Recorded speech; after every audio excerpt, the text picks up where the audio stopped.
Welcome to another episode of the Pre-Zero Sports Talk. The following is a conversation with Dr. Chelsea Pierotti, a former professional ballet dancer turned sports psychology consultant. She helps dancers and performers master their minds, overcome perfectionism, and build resilience for the stage and life. Chelsea also hosts a podcast, Passion for Dance, where she shares insight on mental performance and success in the dance world. I'm your host, Sid Bensalah. Today, we're diving into the psychology of performance, how elite dancers train their minds just like athletes. We'll discuss strategies for confidence, handling setbacks, and the mental toughness required in a subjective and competitive world. Let's dive in. Dr. Chelsea, welcome to the show. Thank you. Happy to be here. What inspired your journey from being a professional ballet dancer to sports psychology consultant? It combines two of my loves that I didn't know could combine for years, being psychology and dance. So I grew up a dancer. As you said, I was able to continue a career through a professional level, and at the same time was studying psychology in school. And I didn't know that sports psychology was a field all the way through undergrad, even through my master's. I was on a completely different path. But struggling with that path, kind of knew it wasn't exactly right. It was just the next recommended step if you follow this, the laid preordained path. And so after my master's, I realized sports psychology was a field and everything clicked. I realized how much I could combine my love for psychology and understanding human behavior and help artists and help dancers be their best. And I think like many of us in our careers, I also enjoy creating something that I wish I had, trying to help the next generation of dancers be stronger and better. And it's nothing against the teachers I had. They were wonderful, but that we know more now. So let's do better and learn. And so I really love being able to give back to this generation of dancers. How did you realize combining these two words was your true calling? Everything clicked. And I'm not really a spiritual person, so I don't know that I experienced it that way, but that everything felt different. Everything felt like it was flowing. So we do talk about flow in sports psychology and like flow in an athletic sense. And it felt similar to that, where the ability to think through problems and strategize and come up with ideas, and even on the academic side, reading research, investigating and learning about it just flows. Everything was, the challenge was fun, just like an athletic flow.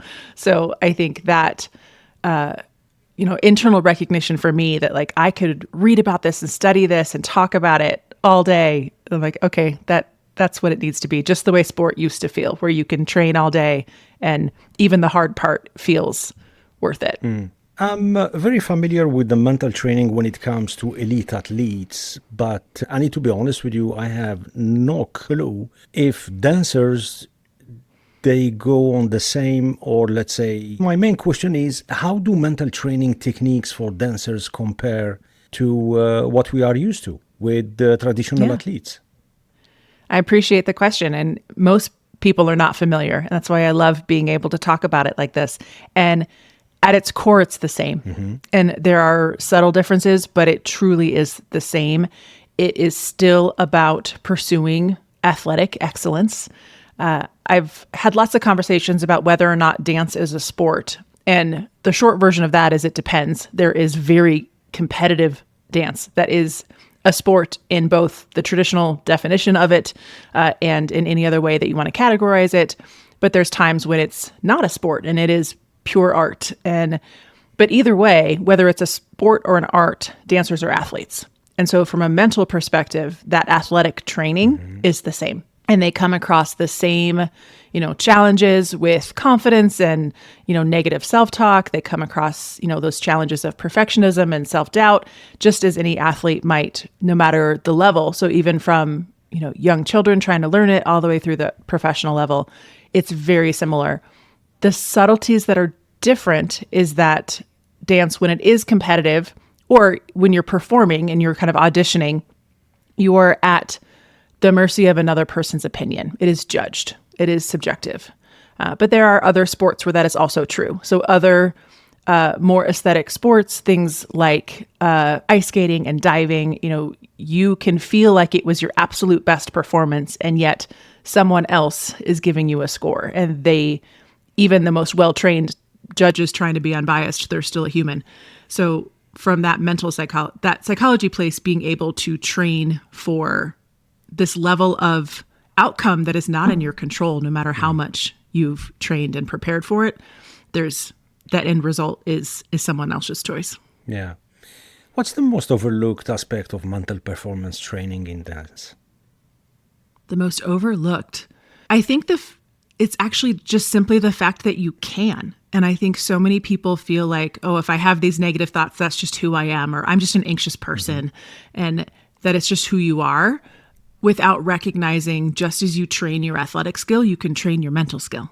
And athletes are used to the hard work. We're used to it. Will take me months or years to master this skill, and I'm okay with that.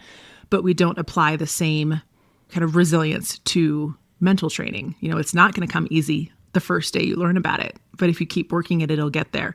So it's not one skill per se, but I think just the concept that you can train it and learn it. And if you want to be more confident, if you want to, change your mindset around your sport, that is very possible. Chelsea, in all the sports, we have a reference when we train athletes. It's either the watch, which is the timing, or the finishing line, or how much goals you have to score. What is the reference point, or let's say the target for dancers in terms of performance? And that's exactly the harder part, because for many dancers, the reference point is an audience or a judge's opinion. Mm-hmm. And I challenge them to take it more internal and decide, how do you feel about your performance, especially when it's being an art? But then how do you go ahead? How do you train? How do you prepare if you don't have a reference point in terms of I'm here, I want to be there? Sure.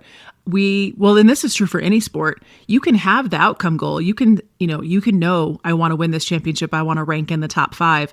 It's still helpful to train with smaller goals in your control that are more about your training.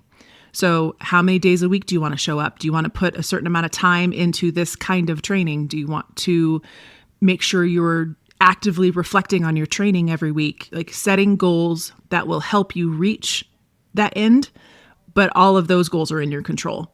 And so I say that to every athlete, but I think with dance, it becomes even more important because, to your point, there is no external reference for many dancers.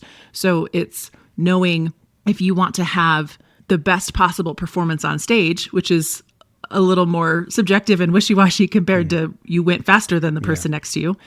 So if that's your reference, then your sense of accomplishment has to be more internal. I did everything I could to be prepared to have my best. And what is that? And breaking that down to be really specific about training goals, but also like recovery goals and, self-care and all of those that wrap up to make sure you are your best self when it's time to perform, because all that is in your control.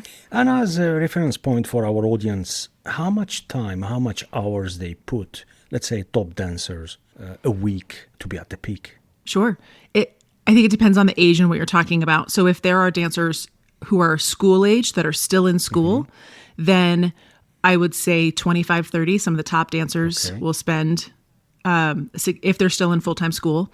Many at that top level of school age are homeschooled, just like you see in other elite sports, that you kind of remove the traditional schooling so that you can get to the training and spend more time there. For dancers who are, over 18 or have moved to LA or New York, who are trying to have kind of that full-time position, then it's full-time. It's that training like you would, it's a full job. Yeah. And I think my time as a professional, it's the same hours, 40-hour a week kind of traditional job, many times more. So for example, a ballet company might have one night a week that's dark, or like one night a week where there is no show. So you are performing the show the other 6 nights, but during the day, you're still in classes and then rehearsing either that show or the show that's next. So it's not just the show that you're doing. And I think that can be a misconception that you're like, oh, it's a 2-hour ballet. You just do that. It's like, no, There was a full, hour and a half class before that performance. There was a class in the morning. There was rehearsals for that performance, maybe the one that's coming next. So it's a full-time job, if not more. Yeah, yeah. Can you share a story or two of a dancer who experienced a breakthrough because of mental skills coaching?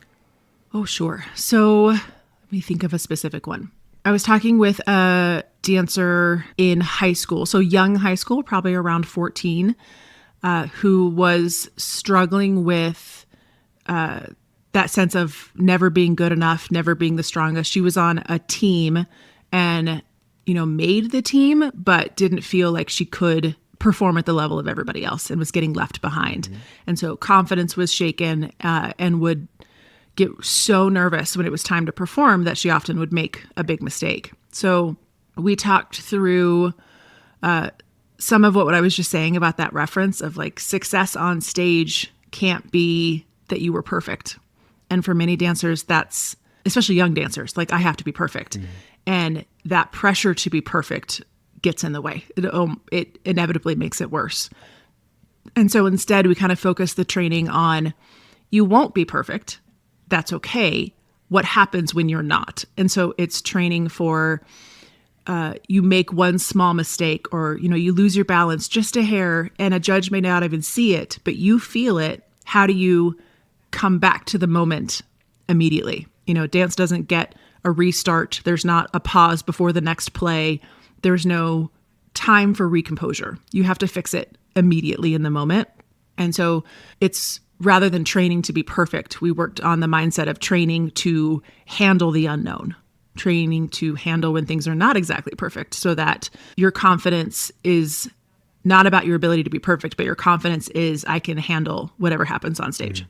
And that was able to be a big shift for her. And I think she's had a really successful season. Yeah. I believe dance is often about striving for perfection. How do you help performers manage all the amount of pressure they deal with? Sure. That pressure, at first I talk to them about where it's coming from. And for some dancers, it's from parents, teachers, directors. For many dancers, it's personal. It's their own pressure. And trying to dig into why, and again, like what would you have to perform to feel like it was a success, right? Like just trying to nail down for them, like if you had a perfect performance, what would that look like? And then usually by talking through that, they realize that that's a ridiculous goal. It's not quite, this idea of whatever that perfectionist value is not quite there. And then usually the perfection is holding them back. So this need to be perfect means they won't take a risk. They won't challenge yourself. And especially, it's true in every sport, but I will say it as an art form, if you don't challenge your artistry and you stay in a little box, mm-hmm. you'll never grow. You'll never get any better and never be able to push past your boundaries. So you have to be willing to mess up in order to get any better.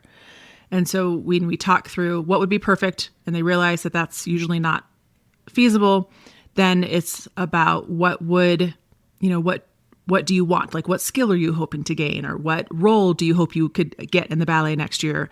What company do you want to be with? And then breaking down from there, okay, if you don't have that skill set yet, what does this training look like? And like the training is going to be messy, and that messy is good and normal. And for many of you that may be familiar with that kind of growth mindset idea of like that we can't be perfect. And so rather than being scared of that or holding back, mm-hmm. deciding to say, okay, what did I learn from this? I could get better. This is just information. What's next? And changing that focus of training. Yeah.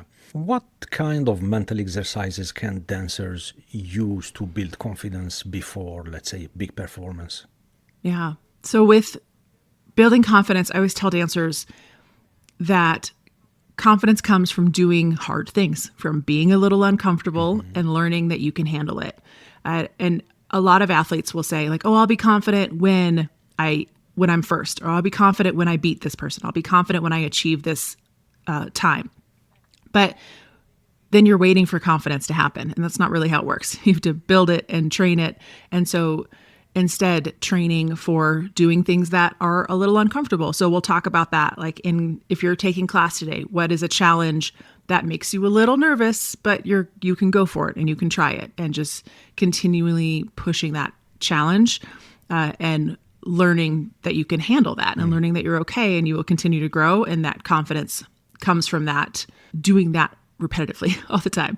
And then there's other things about like when you're backstage and you're about to perform that are more like breathing techniques, mindfulness, stuff like that. That's more like in the moment before you take the stage that can also be really powerful. And backstage, especially on that prior the curtain drop, is it individual for each dancer to, let's say, to get themselves ready, for example, listening to music, stretching, warming up, or chit-chatting with other dancers? Is it purely individual, or it's kind of, I don't know if I will use the word team, a teamwork, like chit-chatting, talking, helping each other, stretching, warming up? Yeah, I work with a lot of teams, both usually high school and college, kind of school age, or studios or teams as well. And it's a little bit of both. And so it's actually pretty common for people to try to make it all team and say like, we're unified and we're ready and everything is about the team. And I encourage them to pull back from that a little bit and actually allow for more individual time, because every athlete has their own, we call it arousal regulation, but like where your body needs to be your best. And every athlete has their own level of what they need. And so helping everyone on the team identify, if you pretend that that's on a number line and, do you need to be at a 90 or 100 where everything is like amped and excited and you're really pumped up and you're loud, or do you need to be at a 20 and you're very zen and calm and maybe, not as engaged with your teammates? And so for each dancer to know, where do you need to be? And then you can control that. So when you are backstage, do you need loud pump up music and your friends and high fives and jumping jacks? Or do you need, instrumental music facing a dark corner, taking deep breaths or something in between, and making sure that you can control your own body. So you're your best before you take the stage. And so I think the team stuff is great. And then you have to allow for that personal regulation before curtain drop. And is there time in that moment, Dr. Chelsea, for visualization? Let's say some of the dancers, they are, put it this way, in a bubble in their world, trying to go through the various sequences. Yeah, absolutely. Visualization is helpful. It's helpful in training, it's helpful in learning skills, and it's really helpful for choreography. So for a dancer to visualize whatever work is coming up next can be very helpful for them.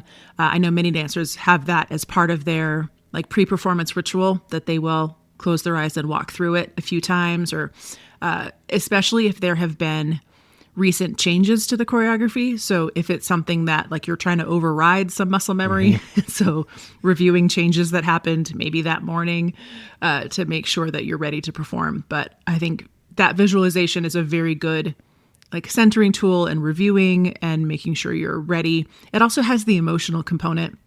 So that's the part that's different for dancers compared to a lot of other athletes. We don't want to like suppress any emotion. It is often our job to express a very specific emotion. And if it is a more challenging one, either because it's a darker emotion, or maybe you're not in a good mood and it's a really happy emotion, if it's just not how you're feeling at the moment, part of your pre-performance ritual has to be getting in the right space to be that, either a character or to just embody that emotion that movement is asking for. And visualization can be a part of that, of like putting yourself in that emotional component and headspace to perform. And dancers in general, are they good at sharing their emotions or frustrations? Because I always picture, I always picture dancers as super introvert individuals. Oh, I think a lot of them are actually very extroverted. I am very introverted and I was in a minority. I think there's many, you have to, just like every other athlete, I think there's that sense of like, you want people to watch you. Like the whole point is to be in front of an audience, to be center. Yeah, you're to be center stage, to have the very literal spotlight. So I think there is a lot of extroversion, but I think that's different than sharing emotions. And I think dancers are very good at projecting emotion. And as far as like performing and making you feel something, right? Like a good dancer is going to make the audience feel something and have that connection. But as far as expressing their own emotions, not always. I think those are different skills. It must be hard for you. Being able to understand. Yeah, being able to understand, like, how do I actually feel right now versus, we are trained to like shut off what I'm doing and perform what needs to, the show must go on is a saying for a reason, that it doesn't matter how you're feeling, you're going to perform it on stage. Not always a healthy approach, but I think that's more normal. Yeah. Have you dealt with a performer whose confidence was completely shattered? Yes. It was a team, actually, but they were at their state championship. It was a high school team, their state championship here in the States. You have one chance, essentially. So you've trained, 8 months for 1 minute and 30 seconds to be able to do your routine on stage. And they made a big mistake, and it was a fluke. It had never happened in rehearsals. It was just, it was a fluke mistake. But because it had never happened in rehearsals, they didn't know how to handle it in the moment. Kind of back to what I was saying before, there was no reset. And so we'll just say it was not the performance they were expecting of themselves or anybody else. And they did not rank what they were accustomed to. But then they were ready for the national finals. So that was that state championship. They still qualified for the national championship and had like 6 weeks to prepare for that. And that's when I was talking with them. And we talked through that idea of being able to let go of a mistake and come back to the moment. And it really comes down to that mindfulness and that practice of, I'm not worried about the future. I'm not worried about the past. I am in this present moment, and practicing the ability to do that quickly so that in a performance with a mistake, you can reset. And they went on to actually win a national championship. So they were able to reset and learn that skill. I think they had the skill. It's not that I taught them something magic in a few months, but they needed that reminder and that practice and that the confidence in themselves that they had the skill to do that. Yeah. What are the signs of performance anxiety in dancers? I think there's physical signs of it for sure. I think anxiety can be very physical. So, the racing heart, shaking hands, sweaty, dry mouth, all of the physical signs that any athlete is used to when you're nervous. And then there's the cognitive signs of the thoughts. Yeah. Usually those are the what ifs. What if I fall? What if I mess up? What if I, all of those racing negative thoughts. And so for many dancers, it's both. Some will have one or the other, and it's recognizing, like, when you're nervous, what do you tend to do? But for many, it's both. It's your thoughts and your body. And so recognizing, what does it look like for you? And then intentionally trying to calm that back down, whether that's breathing, reframing your thoughts, being just, again, taking control of it and not deciding like, well, I'm just anxious. Here we go. Cross my fingers. But like, no, you can do something about that. You can bring your body back down to a good, to a comfortable place where, and again, you're still an athlete. You still often need to be, physiologically really pumped up and ready, right? You can't like come out of bed. You're not going to do it with, being half asleep, right? Like you have to be amped up and excited. So it's modulating that and finding that perfect line for you and knowing that you can, but both physical and mental. Yeah. Let's shift and talk about burnout. What causes burnout among high-performing dancers? It's physical overtraining with no recovery. And then I think that perfectionism and that sense of, accomplishment that's only something that's years out, right? So when a dancer is like, I want to be on Broadway, but maybe they're 12. And so that goal is years away. There are 12-year-olds on Broadway, but maybe for that dancer, right, that's something that they are looking for, and it is years from now. And so they only sense accomplishment that's years away. They're not recognizing, right, like what got better in the last week, what got better in the last 6 months. And so without recognizing that, it can feel very monotonous that you get up and you do the same training and you do it again and again.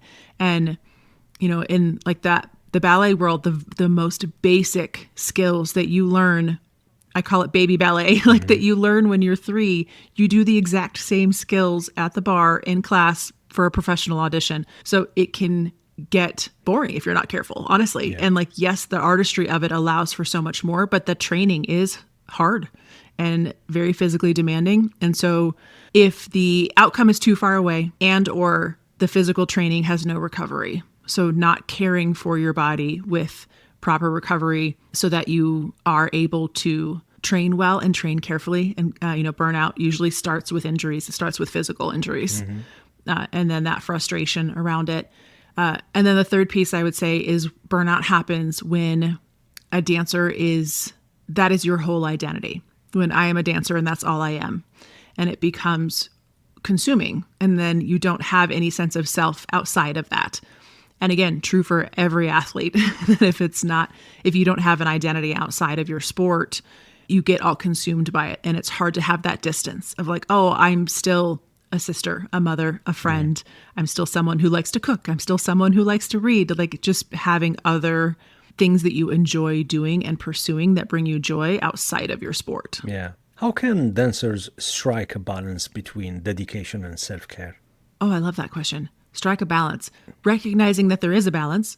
But then also I think we try to approach the balance as a 50-50, or like if you imagine the scales of like actually being even all the time, and they're not.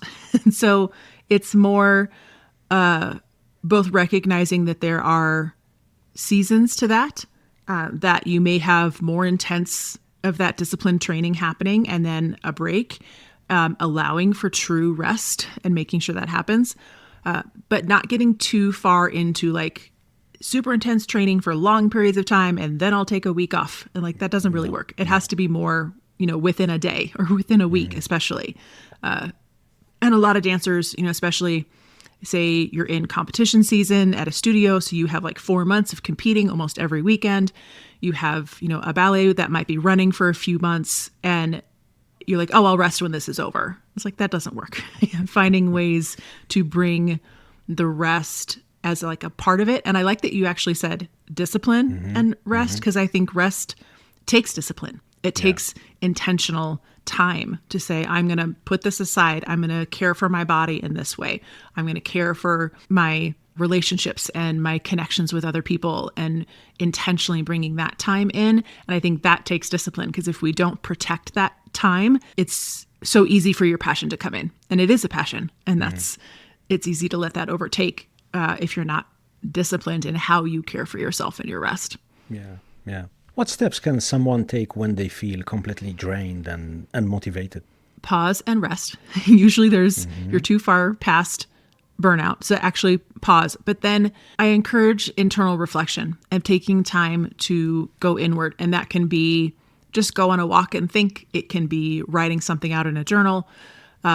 It's thinking about why you set this goal, why you set this, path in front of you. Why are you in a career that is, training this much? Or if you're in high school and you're like, why am I trying to do both? And, there was a reason that this started in the first place, and there's a good chance you lost it. And being able to redirect back to what does bring me joy in this and finding those moments again. So it's reflecting and finding the joy. And then I think the time to also recognize small wins, like what has been going well.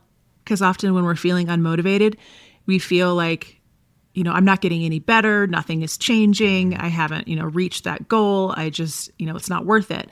And so being able to pause and notice, like, that's probably not entirely true. Like something's gotten better. What are you working on? And especially the more advanced you get, the time to learn a skill is extended, right? When it's not something a 6-year-old might learn a skill in a day. A professional at an elite level skill is not going to happen in a day. It could be years. So being able to look at the small wins. And I think to this generations of dancers, and I keep saying it, any athlete, they're used to being on film and they film everything. So taking that as a good thing of like, let's go back and look at rehearsal film from 6 months ago. And be like, oh, wow, it actually is a lot better. Okay. And trying to notice, look at the evidence in front of you. That stuff really has improved, that even if you aren't feeling it.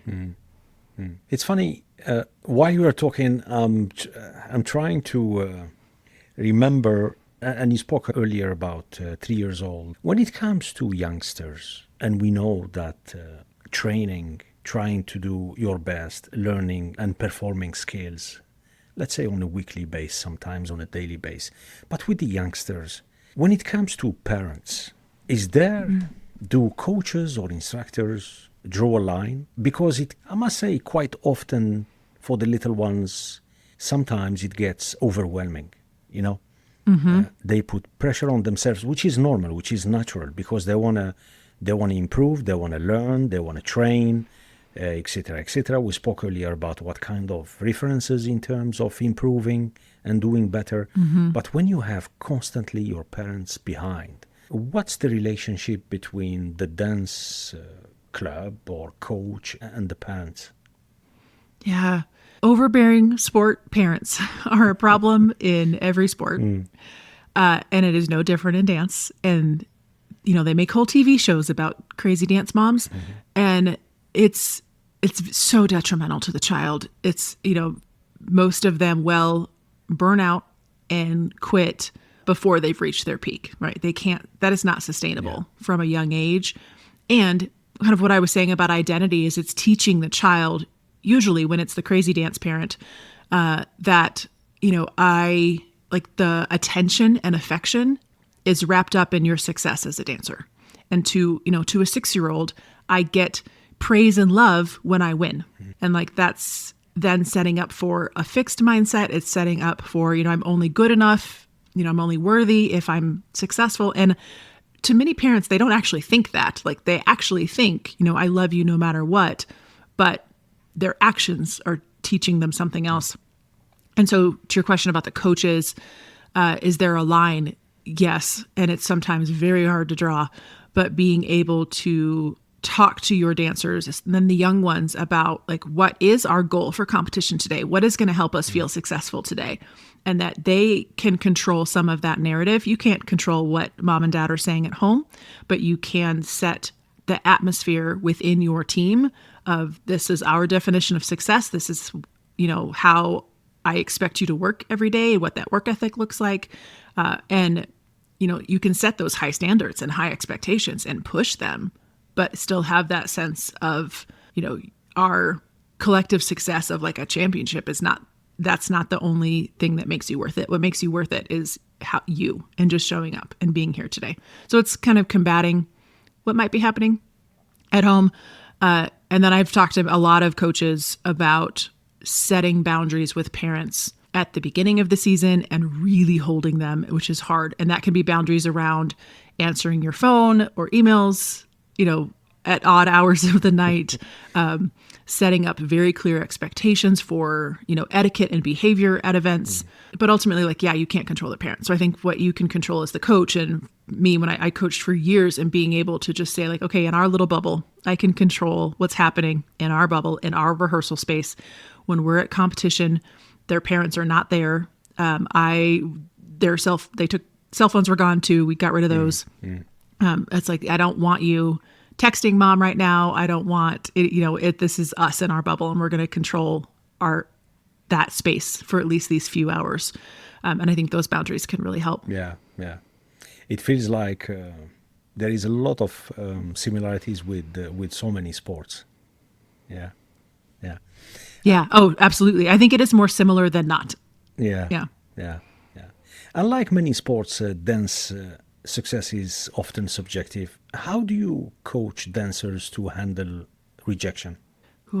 Trying to focus on what did I learn from it, and what, can I use taking this forward?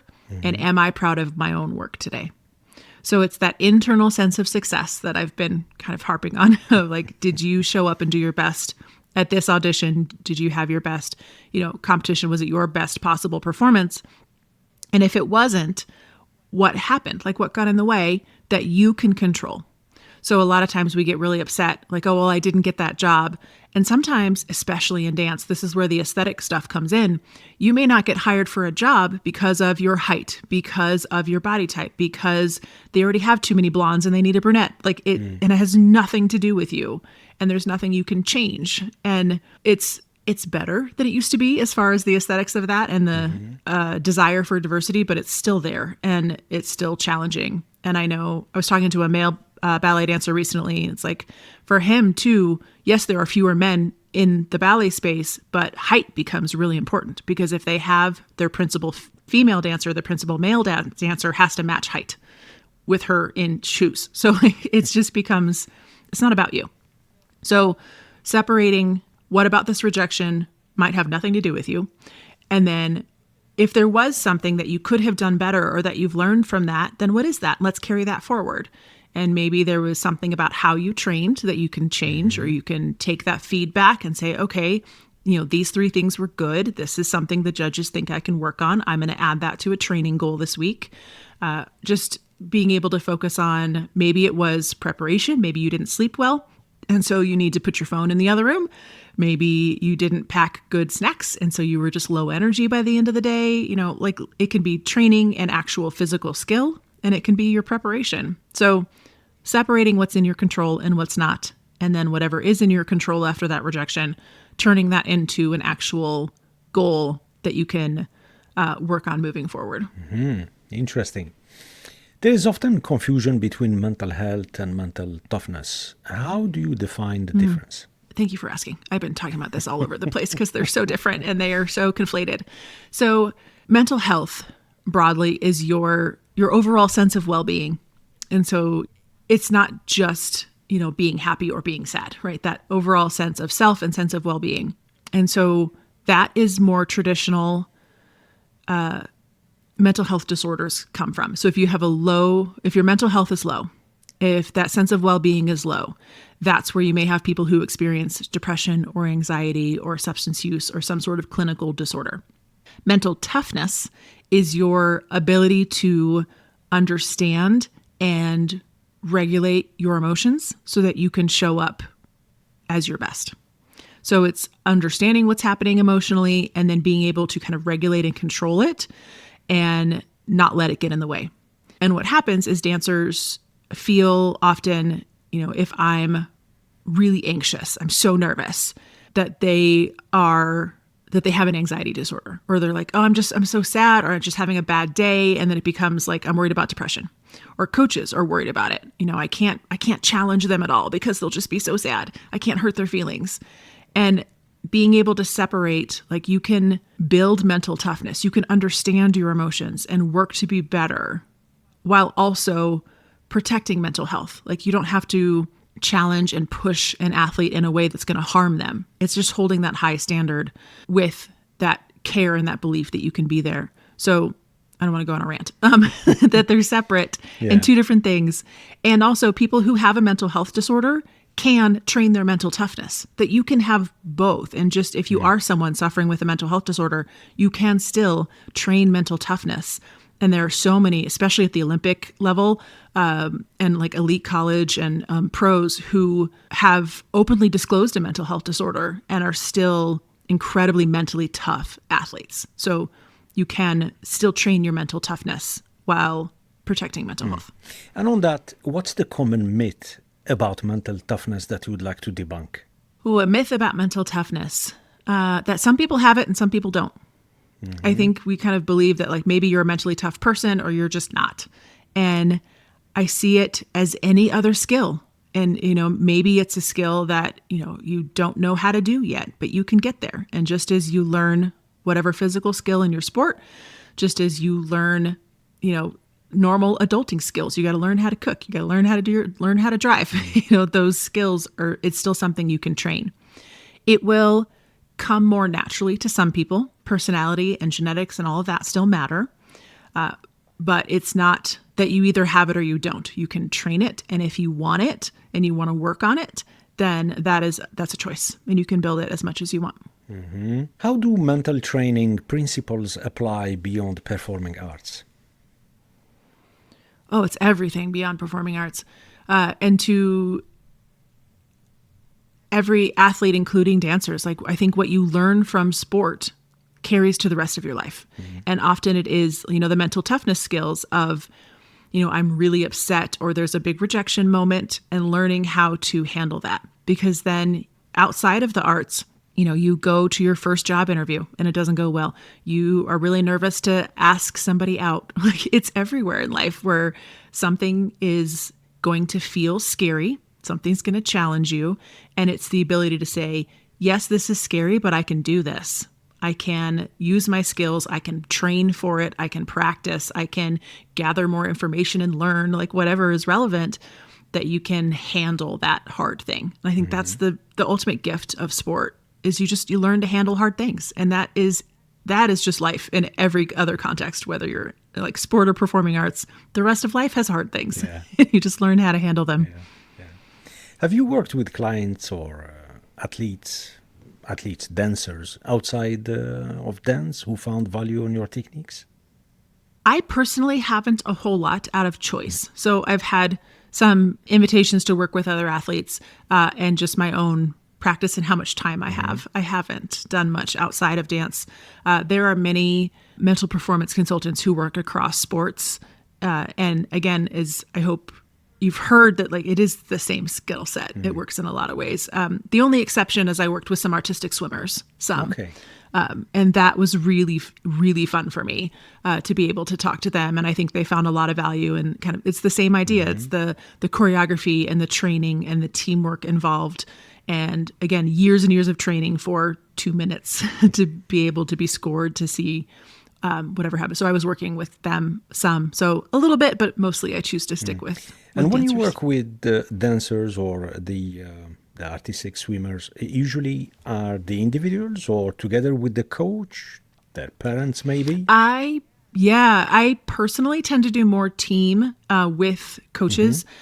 Some of my favorites is if I go to a studio and I have a session with all of the dancers and the coaches are there.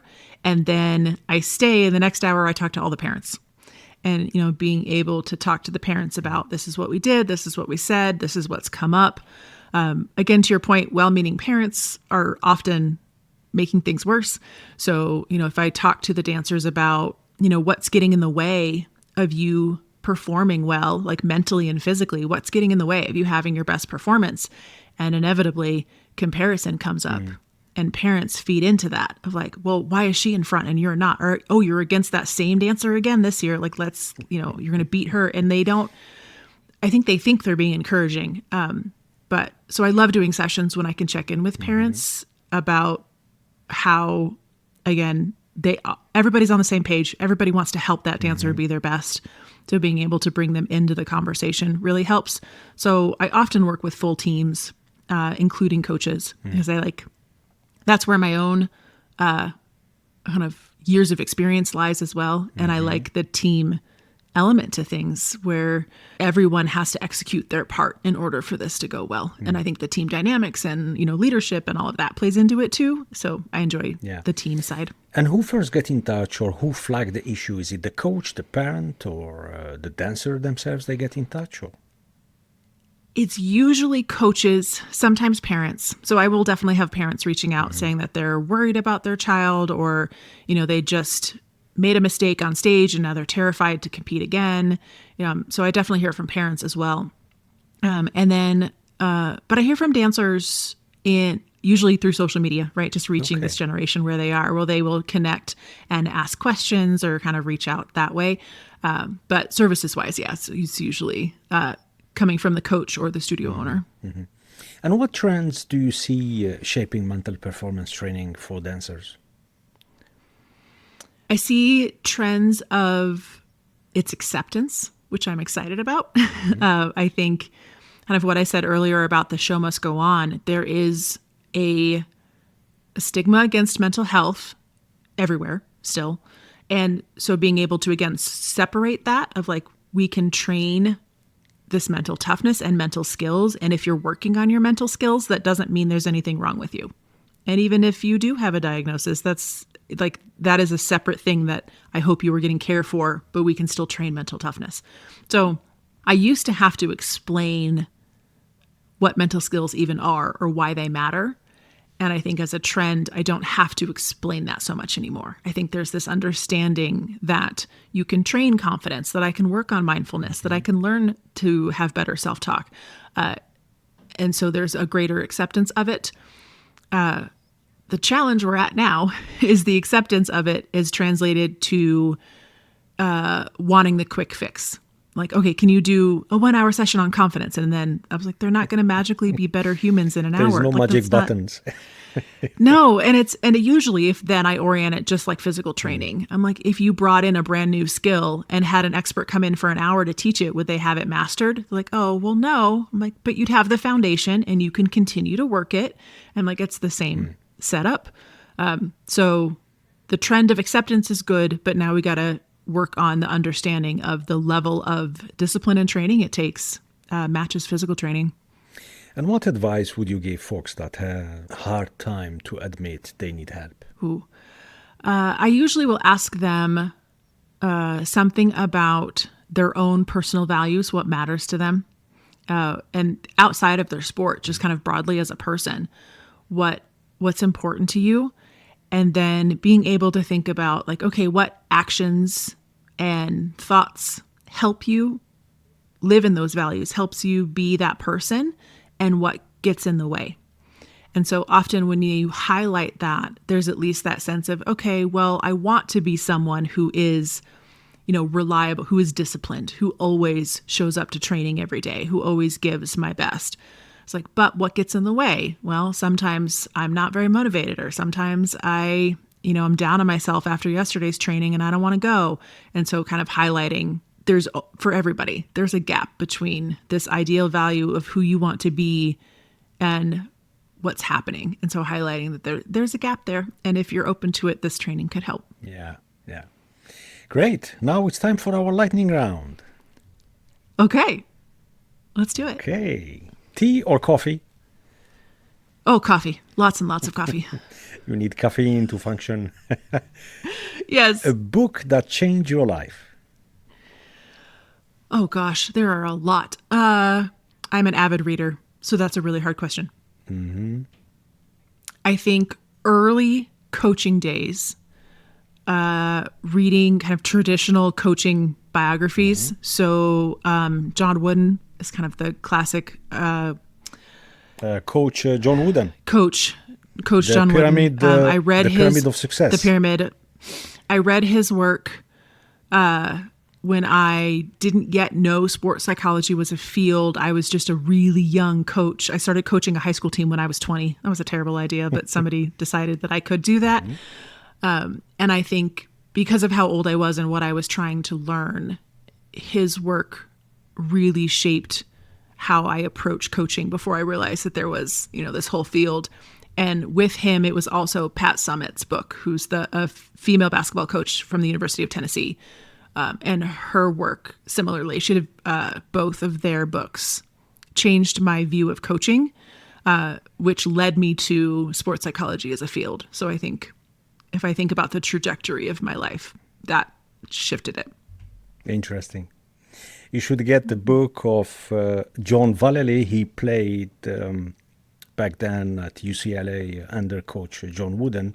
And last November, he launched the book called The Pyramid Principle. Okay. I will definitely check that out. Thank you. It's a nice book. It's really, really nice. I was fortunate to have John Vallely on the show last November. Mm-hmm. It was episode 26. Quite emotional discussion. Yeah. So when you have time, wonderful. Listen to that episode. I absolutely will. Thank you. You're welcome. What's your favorite pre-performance ritual? Me personally? Let's see. I am one who always had to be a lot more calm and quiet. Mm-hmm. Maybe that's back to the introverted person.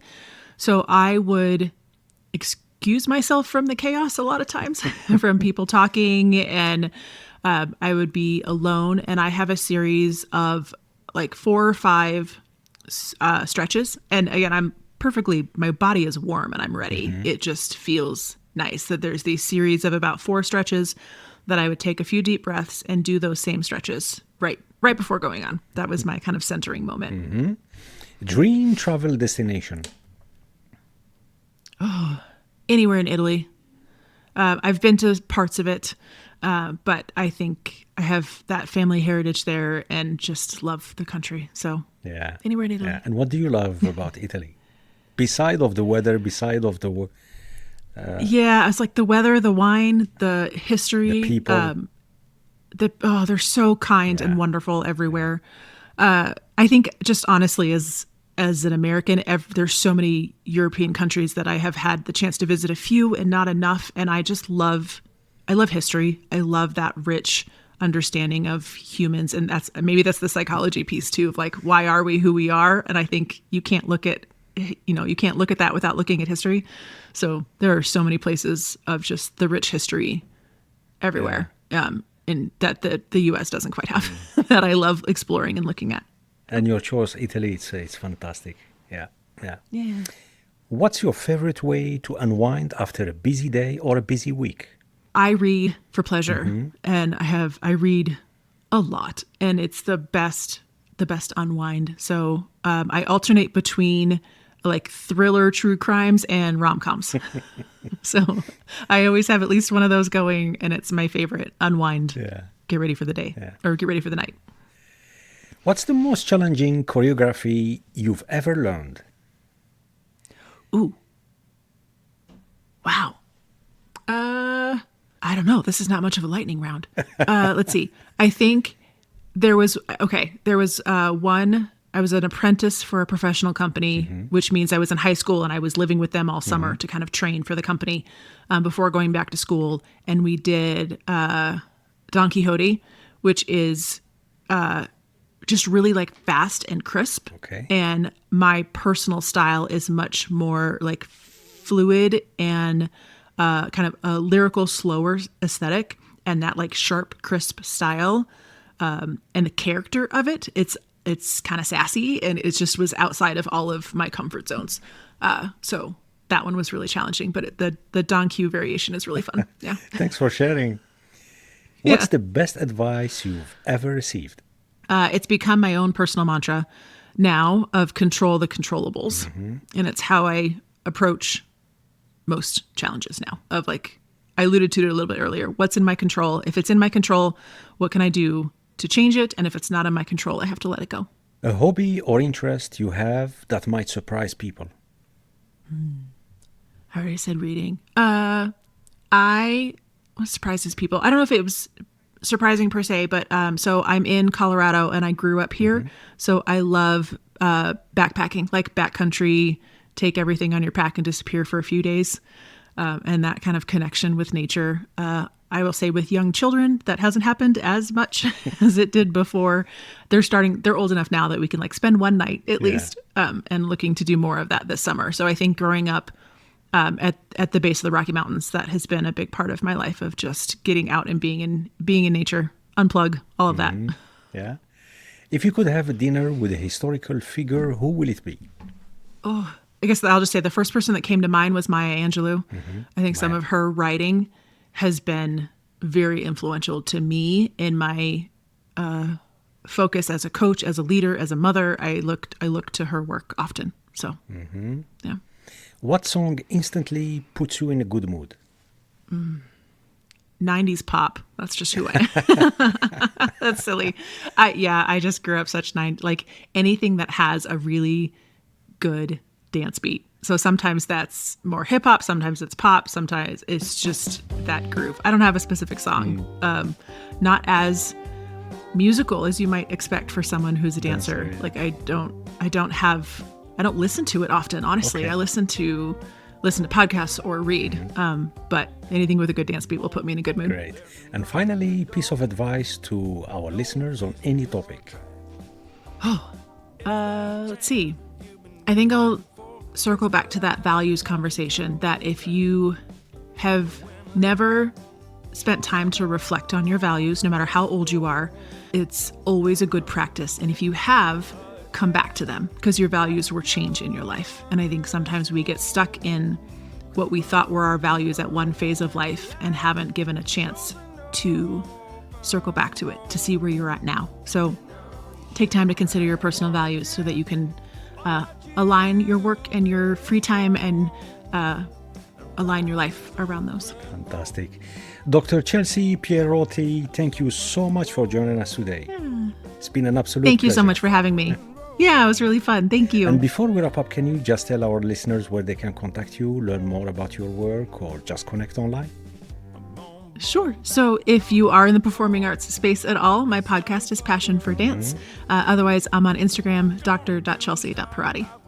Fantastic. And to our listeners, I want to close with a quote from Viktor Frankl.